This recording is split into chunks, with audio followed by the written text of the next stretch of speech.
श्री शिवाय नमस्तुभ्यम दोस्तों, सावन का महीना चल रहा है और हम सभी जानते हैं कि यह महीना कितना शुभ होता है।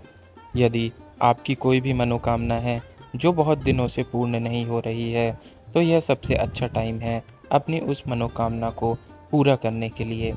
अभी आपको भी भोलेनाथ से जो भी मांगोगे वो आपको ज़रूर मिलेगा।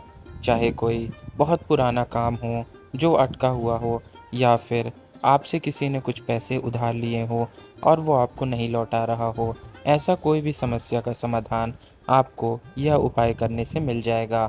हो सकता है आपके बच्चों की शादी बहुत दिनों से नहीं लग रही हो, या फिर कोई अड़चन आ रही हो, तो वह भी काम इस उपाय को करने से पूरा होगा।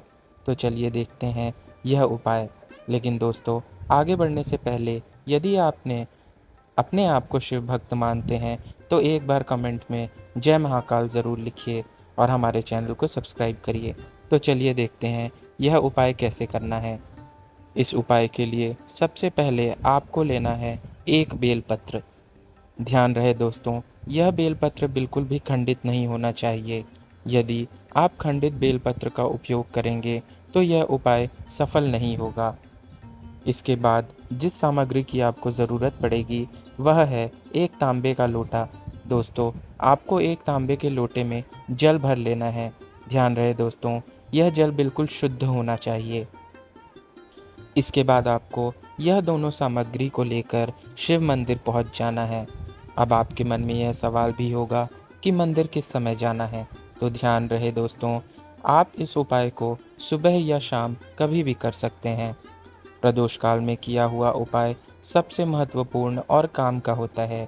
यदि आपने प्रदोष काल में कुछ भी भोलेनाथ से मांगोगे तो अवश्य फल मिलेगा। दोस्तों, यदि आपको नहीं पता कि प्रदोष काल क्या है, तो हम बता दें कि सूर्यास्त से 45 मिनट पहले और 45 मिनट बाद के समय को ही प्रदोष काल कहते हैं।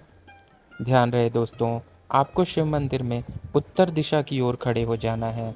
अब आपको तो 3 बेलपत्र लाए हैं, उसमें से एक बेलपत्र को जो आपको समर्पित करना है वह माता अशोक सुंदरी वाली जगह है, वहाँ पर समर्पित कर देना है। इसकी जो डंडी होगी वो जलाधारी की तरफ होगी और इसकी जो पत्ती है वह आपके तरफ रहनी चाहिए। इसके बाद दूसरी बेलपत्र आपको माता के हस्तकमल के स्थान पर समर्पित कर देना है। ध्यान रहे दोस्तों, जब भी आप बेलपत्र समर्पित कर रहे हो, इस समय आपको श्री शिवाय नमस्तुभ्यम का जप करते रहना है। अब जो तीसरी और आखिरी बेलपत्र बचा हुआ है उसे आप शिवलिंग के ऊपर समर्पित करेंगे। ध्यान रहे कि बेलपत्र की डंडी की दिशा जलाधारी की तरफ रहेगी और जो पत्ती की दिशा है वह आपकी तरफ रहेगी। इसके बाद जो शुद्ध जल का लोटा आप लेकर आए हो, उस जल को आपको बहुत ही धीरे धीरे शिवलिंग पर समर्पित कर देना है। जब आप जल को समर्पित कर रहे हैं तब आपको श्री शिवाय नमस्तुभ्यम का स्मरण 11 बार करना है। दोस्तों, ध्यान रहे, लोटे का पानी इसलिए धीरे धीरे डाला जाता है ताकि आप कम से कम 11 बार श्री शिवाय नमस्तुभ्यम का जाप कर लें। इसके बाद जो जल जलाधारी से बाहर निकलेगा उसको आपको अपने सीधे हाथ से झोंक लेना है और अपने नैनों और कंठ में लगा लेना है। और इसी समय आपकी जो भी मनोकामना है वह आपको भोलेनाथ से मांग लेना है।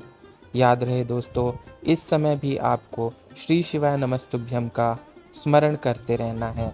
दोस्तों, यदि आप इस उपाय को अच्छे से करेंगे तो आपकी जो भी मनोकामना है वह पूरी होगी। दोस्तों, याद रहे, श्री शिवाय नमस्तुभ्यम का जाप करते रहना है।